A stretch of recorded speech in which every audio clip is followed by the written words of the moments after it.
Мнемотехника әдісі есте сақтауды жеңілдететін және мнемокестелер мен графикалық суреттерді қолдану арқылы сөйлеуді дамытудың қарапайым әдісі.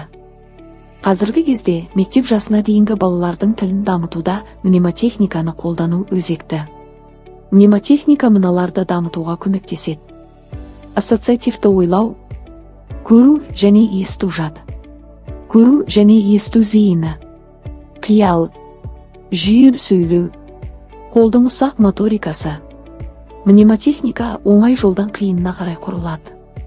Жұмыста ең оңай мнема квадраттан бастап, жай ғана мнема жолдарға өтіп, сосын мнемокестеге өту қажет. Мнемокестенің мазмұны ол графикалық немесе жартылай графикалық ертегі кейіпкерінің бейнесінің, табиғат құбылысының кейбір іс-әрекетінің, басты мазмұнда әңгіменің сюжеті. Ең бастысы көрнекілік тірек сызба бейнелеген суретіміз балаға түсінікті болуды жеткізу. Схема мнемокесте балалардың тілін дамытудағы дидактикалық құрал болып табылады.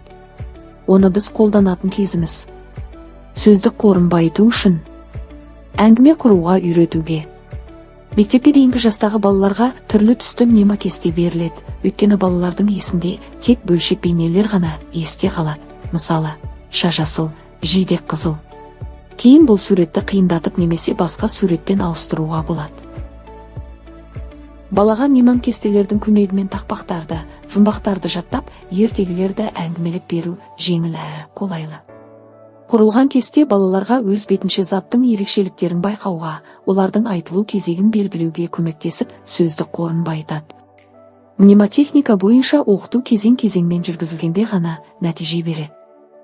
Мнемокестені қолдану 3 этаптан тұрады. Кестені қарап, онда не бейнеленгенін бақылау. Мәліметтерді кодтандыру, белгі символды бір бейнемен сәйкестендіру. Қолдандырылғаннан кейін әңгіме немесе ертегіні әңгімелеуге көшеді. Бұл суреттерді салу үшін суретші қабілетін білу керек емес, әрбір тәрбиеші символдық бейнелеуді жасай алады.